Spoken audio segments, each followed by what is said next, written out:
Please turn to the book of Haggai as we continue this evening our study.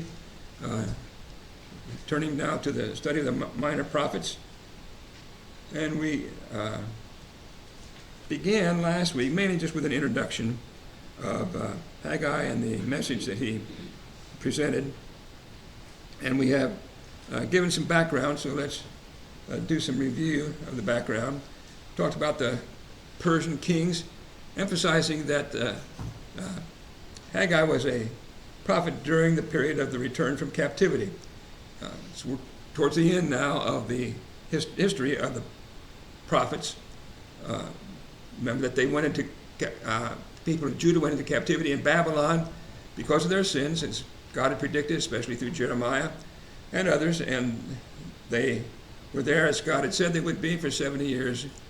And then King Cyrus of the Persians defeated the Babylonians, and the Persians' practice was to let people go back to their lands from which they'd been taken. And so the people of Judah, Jews were allowed to go back, but the book of Haggai and Zechariah and Malachi are written during that period. Let's relate this now to the other minor prophets. Each time we've talked about the prophets, I've tried to emphasize a theme for each of the book. The themes that I picked are those that I tried to be more easy to remember, to distinguish them from one another, because they have a lot of things in common among them. The book of Hosea discussed the unfaithfulness of the nation of Israel as compared to the adultery of Hosea's wife. In the book of Joel, there was a locust plague that was used to illustrate the need for Israel to repent. The book of Amos compared the sins of Israel to those of the nations around them. The book of Obadiah talked really about a different nation, the nation of Edom, and that they would fall because they rejoiced in the defeat and suffering of the people of Judah. The book of Jonah was, of course, a story about one who God wanted to go to preach to Nineveh, the capital of Assyria. And, of course, God had to use the fish and a plant to teach him that God wanted the people of Nineveh to repent, and Jonah should too. Micah was, God puts Israel and Judah on trial for their sins. Nahum, again, is a prophecy about Nineveh, and this time that they would fall. Habakkuk was God questioning God's decisions about punishment, and God answers him. Zephaniah, just the best I could do with that is just in general, God's wrath coming on Jerusalem and the surrounding nations, but a remnant would be spared. Now tonight, Haggai and then Zechariah and Malachi, we will complete our study of the minor prophets. So what did we decide is the theme of Haggai? What's Haggai about? As we discussed it last week, really the first couple of verses describe it. What's Haggai, the book of Haggai about? Karen? The people need to take seriously the work of rebuilding the temple of the Lord instead of their own personal homes. Okay, so the basic problem was that the Jews had come back from captivity, and God expected them to rebuild the temple. The temple had been destroyed by Nebuchadnezzar before they went into captivity. God expected them to rebuild the temple, and they started, but they quit and were doing other things instead. And so here, God through Haggai, and also Zechariah, but it's more so discussed in the book of Haggai, God is rebuking them and instructing them to go back to work on the temple rather than just doing the own things that they themselves wanted to do. Okay? Well, let's go ahead and read. Let's read some, and the first 6 verses, and then I want us to talk some about the book of Ezra and see how the historical background fits what we're talking about. Who'd like to read the first 6 verses of Haggai chapter 1? Haggai 1, verses 1 through 6. Who'd like to read that for us, please? Haggai chapter 1, verses 1 through 6. Bill, please. In the second year of King Darius, in the 6th month, on the first day of the month, the word of the Lord came by Haggai, the prophet, to Zerubbabel, the son of Sheol, governor of Judah, and to Joshua, the son of Jehozadak, the high priest, saying, Thus speaks the Lord of hosts, saying, This people says, The time has not come the time that the Lord's house should be built. Then the word of the Lord came by Haggai the prophet, saying, It is time for yourselves to dwell in the panel houses, and the temple to lie in ruins. Now therefore, thus says the Lord of hosts, consider your ways. You have sown much and bring in little. You eat, but do not have enough. You drink, but you are not filled with drink. You clothe yourself, but no one is warm.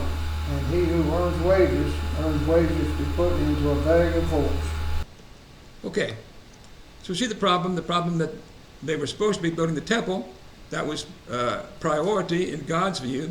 And instead of their spiritual emphasis on God's work, they'd put the emphasis on their own houses and their own prosperity.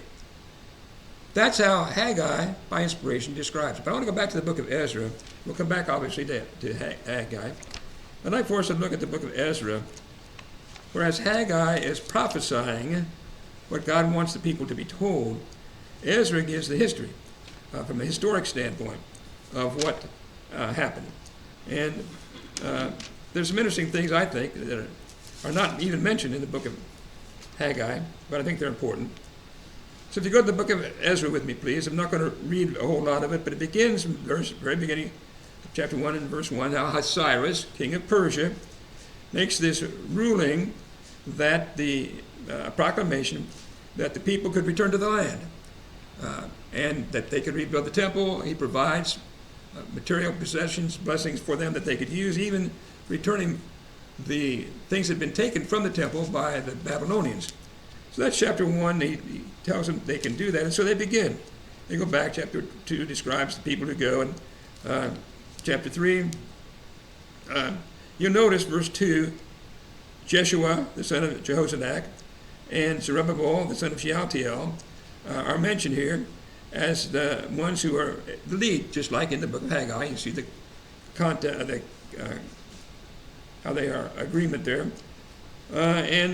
So they begin on the temple. As you get to chapter 4, you see that there are adversaries, beginning in verse 1, people of the land.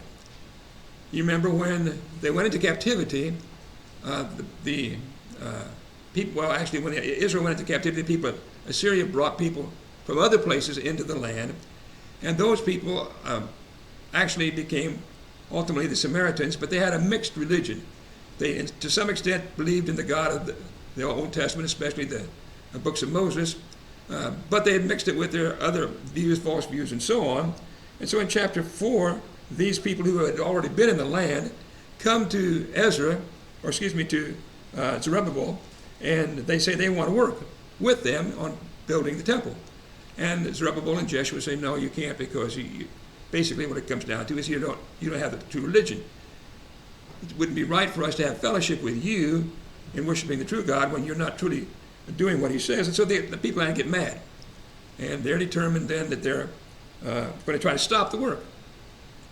And the story of chapter 4 goes on. They write a letter to the king of Persia. And they accuse the people, the Jews, of preparing to rebel. And he says, if you let them build the city and build the temple, they're just going to rebel against you and you won't have power over here anymore. And that's the letter that's in chapter 4, verses 11 through 22. I guess 11 through 16. Then in 17, the king of Persia responds. And he says, well, in essence, well, you stop them then. This is the case. Here's the problem. They're going to rebel. Stop. Don't let them build the temple. You stop them. So they do. Verse 23, the copy of the king letter was read, and so they go. In 24, the work of the house of God, which is at Jerusalem, ceased. And it was discontinued until the second year of the reign of Darius, king of Persia. Now we'll see some of those things mentioned in the book of Haggai. But the interesting thing is, something that's not even mentioned in the book of Haggai, is that the reason they stopped was because the king of Persia told them to stop. Okay? Now we'll see how that fits in, but it's not really mentioned in the book of Haggai.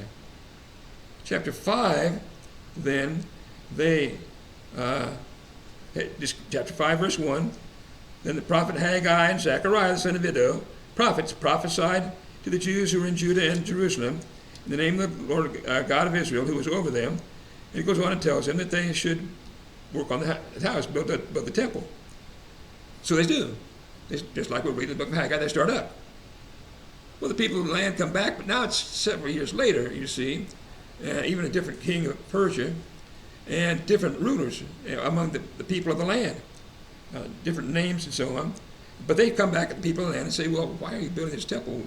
You're not supposed to be doing that. And this time, the Jews give an answer and explain why they have the right to do this. They explain their worshiping and serving God, and that's their motivation, but they also explain they have a legal right to do it. So in verse 13, they tell how in the first year of Cyrus, king of Babylon, King Cyrus issued a decree to build this house of God. And he gave the next verses, he sent gold and silver and all these things. So what they do is say, we have authority.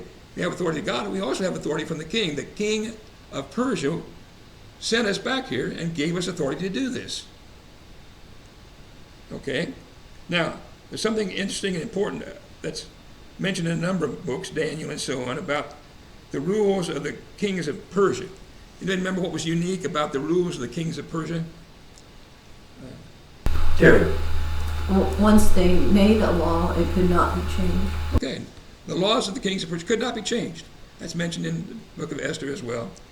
So they had authority from Cyrus, and none of the later kings could change it. They had authority to build that temple. And of course, God had wanted them to do this. So in this case, then in chapter 5, then these rulers from the land, they write to the new king, Darius, in chapter 6, and they say, they're saying they had authority from Cyrus to do this. So the search is made. They go back through the records, and sure enough, they find that authority. So the king Darius of Persia writes back to him and says, yes, that's the rule. They've got the authority. Leave them alone, and in fact, you should even help them. And so they continue building the temple. Now, that's all historical background on the book of Ezra. Meanwhile, here we have in Haggai, what Haggai is saying to the people that motivates them to get back to work. Questions or discussion anybody has on the aspect of it from Ezra's viewpoint historically? All right, now we're going to tie that in as we go through the book then. Let's come back down to Haggai chapter 1 and verse 2. Verse 2, what do the people say is their view as to why they're not building the temple? What reason did they give in verse 2? It's not time. This isn't the time. Some other time, later maybe, but this is a good time for it. Now, Haggai doesn't just explain the problem with the king. But the thing is, obviously, Haggai, by inspiration, knows that the decree of the king isn't the real problem here. That's what we might call just an excuse to not build the temple. There was deeper problems in the attitudes of the people. Okay? So we'll see what Haggai says about it. But based on what we learned from Ezra, how do we know the people could have continued to work when they were told to quit? They could have continued. How do we know that from the story of Ezra? They didn't have to quit. How do we know they could have continued? Frank? Because they'd gotten a decree from Cyrus to do that job. Okay. In chapter 5, when they finally said, we've got a decree from Cyrus, they were allowed to continue. If they'd have said that in chapter 4, they'd have been allowed to continue because the rule could not be changed. So the point is that they didn't have to stop. They could have continued. They could have just told the thing that they eventually told that allowed them to continue, but they didn't do that. And what Haggai is doing is there's an attitude problem here. And we'll see that as we go along. Other comments through verse 2 as to what the people are saying about it. And that's question number, let's see, where are we? Question number 8? Yeah, question number 8. Any other discussion through through verse 2? All right, so Haggai begins to speak to him in verse 3. And Haggai begins to point out another problem. In verse 4, what was the problem? And we just discussed question number 9, by the way, about the background problems. But question number 10, what does Haggai say from God about as he begins to describe the real problem? Verse 4 especially. What does he say is the real root of the problem here? Verse 4. Steve. They were building their own homes and panel houses and luxury homes. Okay. So he's saying, you're building your own house. Why can't you build the Lord's house? They said it's not time to build, but there was still apparently time to build their houses. So one thing he brings up is you're able to build your own houses. And in fact, how does he describe their houses in verse 4? Frank. They're called paneled houses. Okay. Some translations, but I'm not sure how I can't visualize how they did that in those times. Okay. Comments on the paneled houses? Well, it doesn't spell it out, but obviously the way it's stated indicates that it was something really nice. They weren't just building huts or something like that. They were building nice houses. How they got paneling, I don't know, but probably from maybe the forests of Lebanon or something like that. But anyway, they were building nice houses, and they could have been working on the temple too, but they weren't. They were doing what they wanted to do. Okay? And the temple then lies in ruins. Okay? So in verse 5, what does God say about it?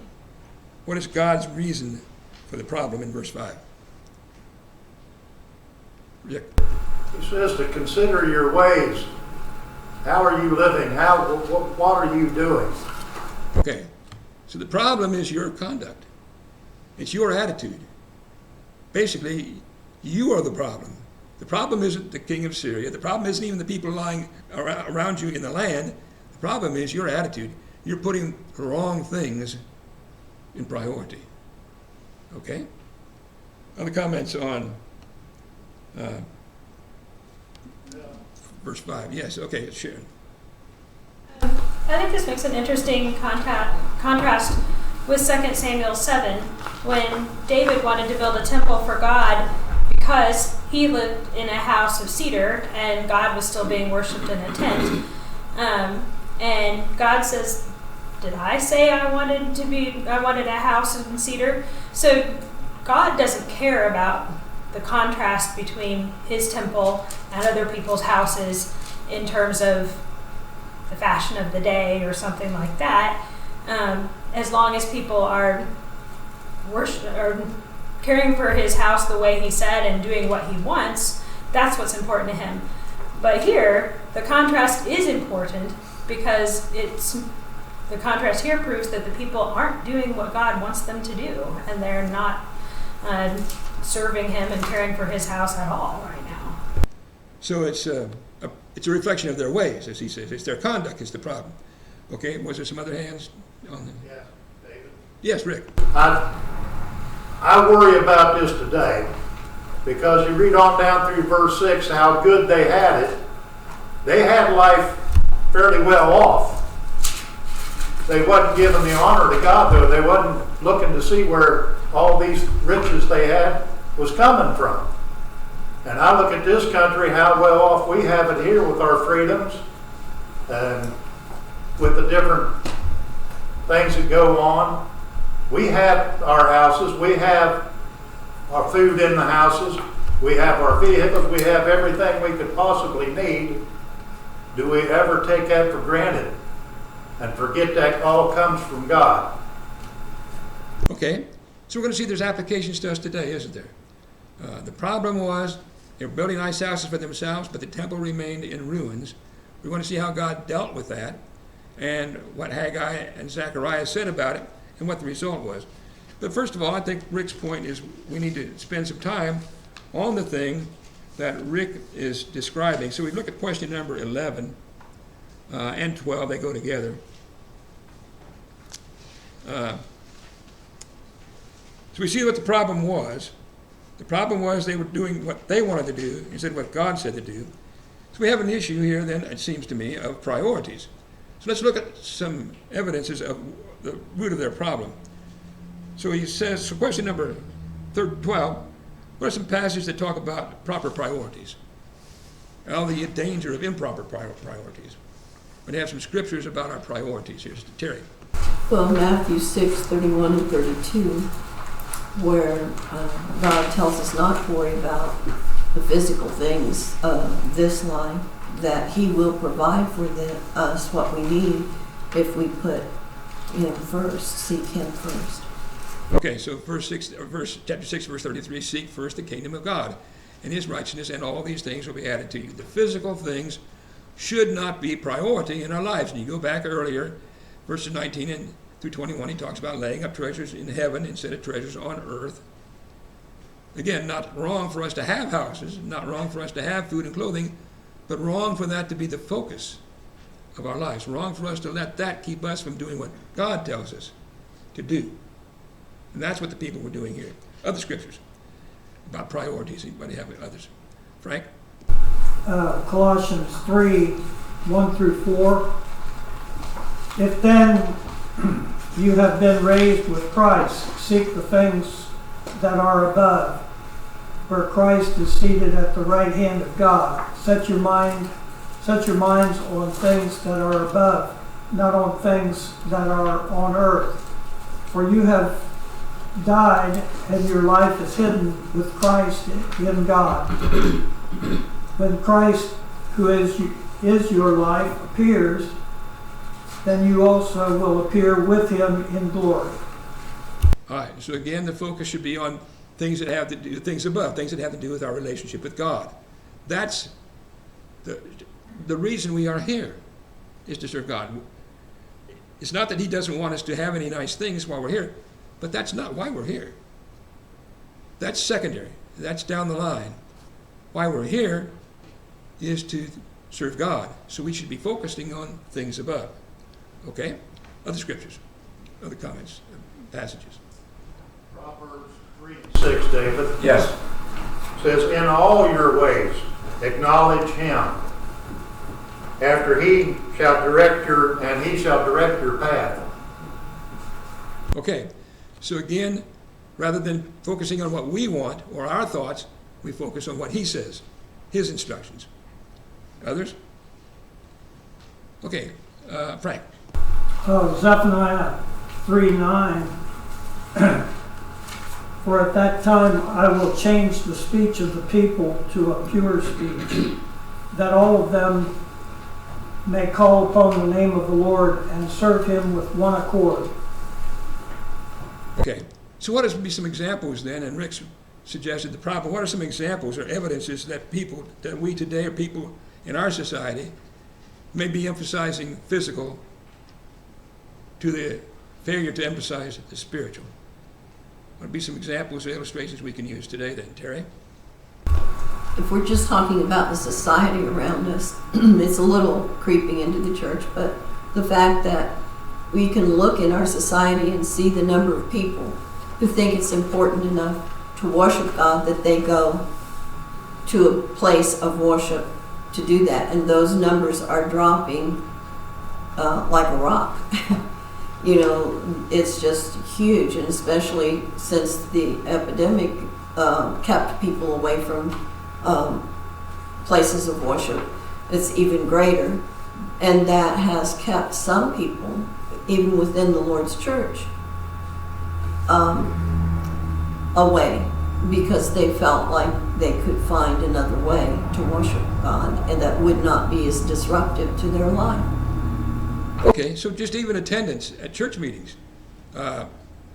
People historically even professing to be followers of Jesus Christ, many have not really considered it a priority to attend. Other things can get in the way, and to them that's okay. If it's just secular activities, family activities, sports activities, and I think the thing that Terry mentioned, to me, is a real concern, is the effect the pandemic has had on congregations, even of God's people. And there are still congregations that are not meeting as often as much as they were before, and not back at worshiping God like they did before this happened. So there are problems from outside, and I think it's a good similarity. Yes, the king of Persia created a problem for them, but the real problem was their attitude, that they didn't put first things first. Okay, other comments or other examples of lack of proper priorities today, anybody? David, I think Yeah, you Rick? have so many people that say, look at what I've done. They don't give God the credit. I've made all this money, I've built this, I've got that. Everything's I. Okay, and so again, that's a failure to put the proper perspective on God and what He's done for us. We easily think of what we've done and focus on us rather than focusing on God and what He's done. Okay? Well, let's move on, and I think we'll get some other examples as we look at other aspects of it. So I ask you some other questions about it. Questions number 13 and 14 go together. The people are making excuses here. Because the priorities are wrong, they've got excuses. Well, it's not the proper time. So they've got excuses why they are not doing what they ought to do. So I ask you for some scriptures about the danger of making excuses, of excusing ourselves when God really doesn't excuse us. Some passages on that, question number 13. And passages on people making excuses. Karen? Acts 24, 25. Now as Paul reasoned about righteousness, self-control, and the judgment to come, Felix was afraid and answered, "Go away for now. When I have a convenient time, I will call for you." Okay, so what was his excuse there? How was he making excuse? He told Paul to go away, but it was more convenient, he called that. All right, convenience. This isn't convenient. But that's the same problem here as in the book of Haggai. He says that we would do the Lord's work, but it's not convenient now. We'll work on our plate. It's okay to work on our houses. We've got plenty of time and funds and materials and whatnot. We can build our own houses, but we don't have the time or whatever to do to build the Lord's house. Okay? Okay, other examples. Terry. Luke 14, 12 through 24, in the parable of the great banquet, when they were invited, and when it came time to come, they began to give excuse for why they couldn't be there. Because I've married a wife, because I bought a field, and I bought oxen and I need to go see about them. All of these excuses for things that were not priorities in God's eyes, but the men saw them as priorities because it affected them personally. Okay, so we had, again, an attitude problem that attending a banquet to honor the king's son wasn't as important to them as working with a new oxen or viewing a piece of property, which they could do any other time if they wanted to. But the problem was making excuses because their priorities were wrong, just like Haggai. Okay, other passages anybody has other on excuses? What about today? What are some excuses people use today to not serve the Lord like they should? It's question number 14. How do people try to excuse themselves today?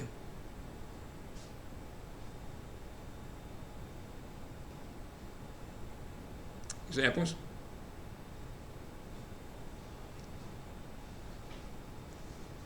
Sure. Not having enough time. Again, I don't have time. Lack of time. Don't have time to study the Bible like I should. Might not say it, but that's what we're doing.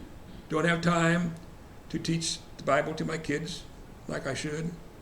Don't have time to talk to my neighbors about the gospel.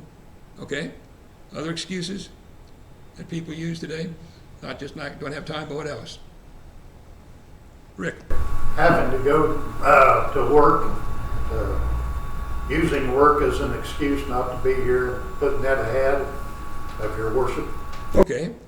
And sometimes, of course, we understand that men have to provide for them their needs and their family, but in many cases, it's again a matter of emphasis on themselves, not worshiping God like they should, and they work overtime or extra work in order to provide for themselves, or send their wives out to work or whatever, to provide for themselves, but then they neglect the work of God because they're so involved in making money, doing things for themselves. Okay?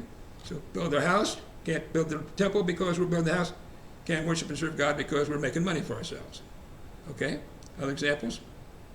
Excuses? Terry?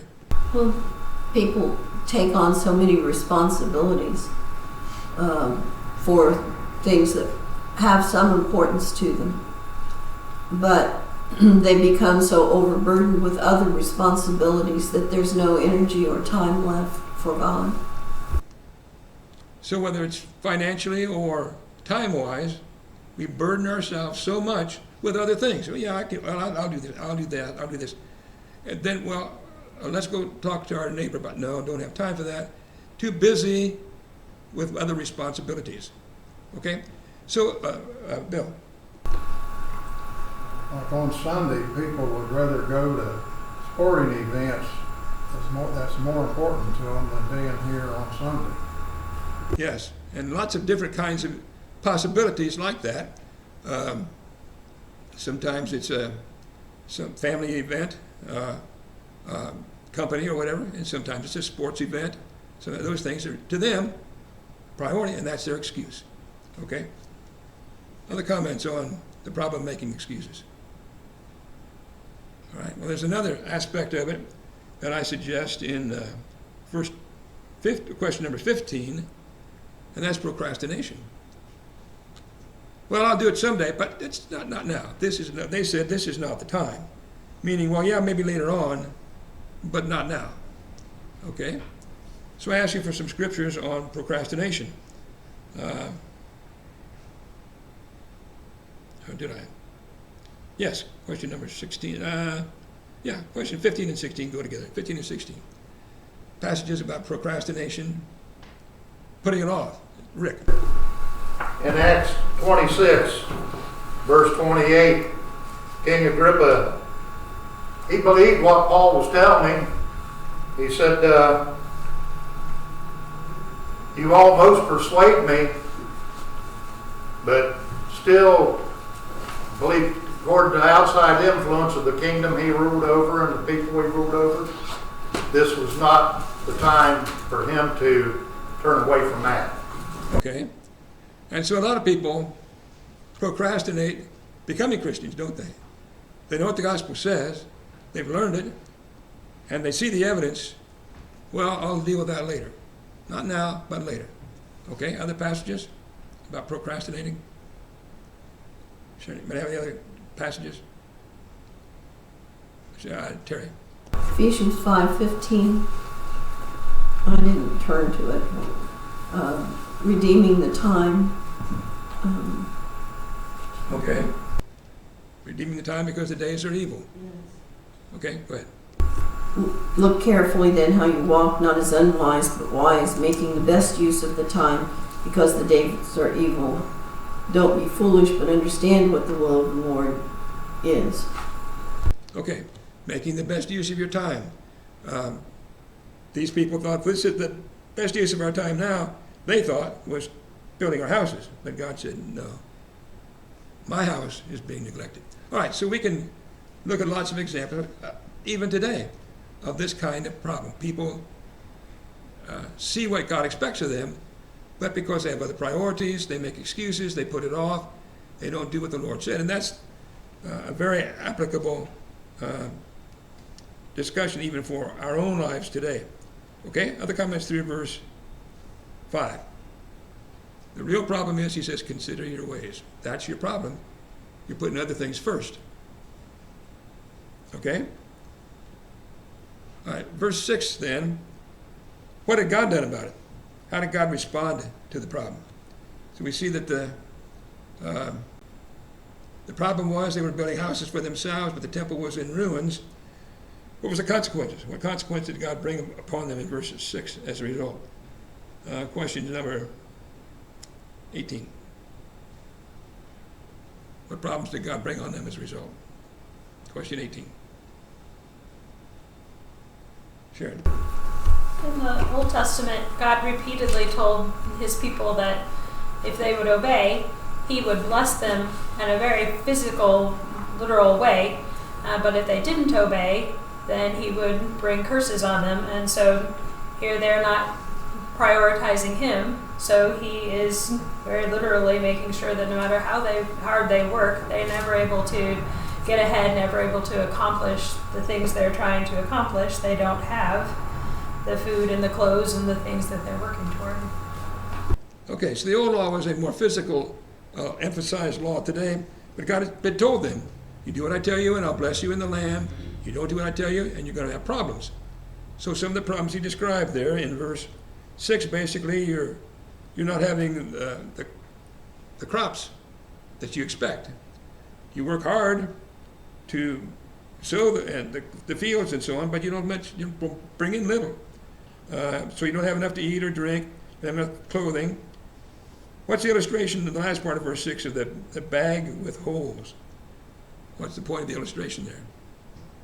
The bag with holes. Right. No matter how much they put in, it's all going to sift out.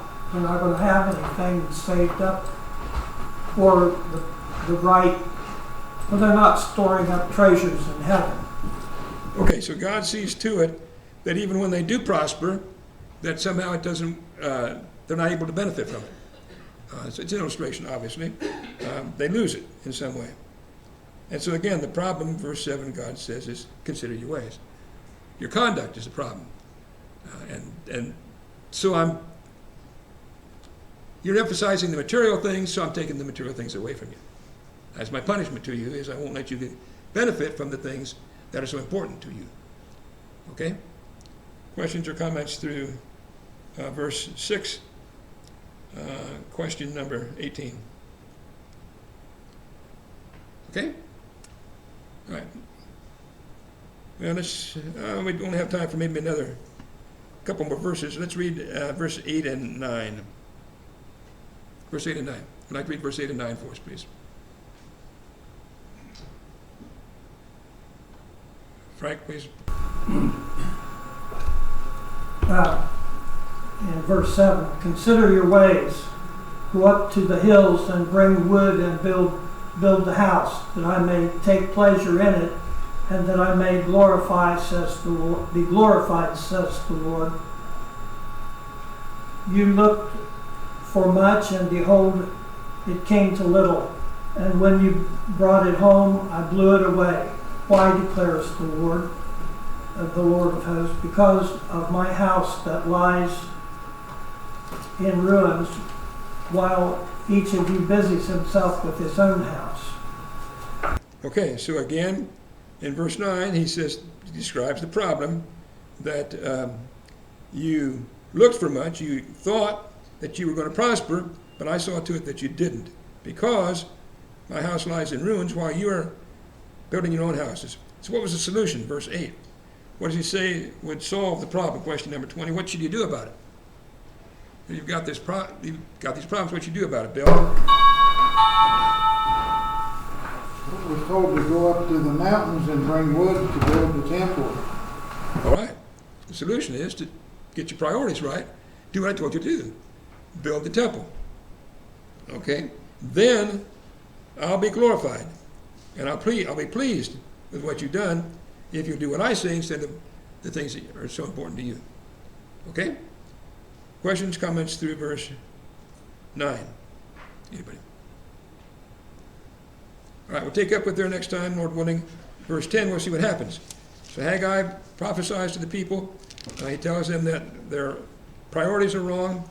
They're not serving God like they should, and that they need to correct it. And we'll see what happens in beginning verse 10 next time. Thank you.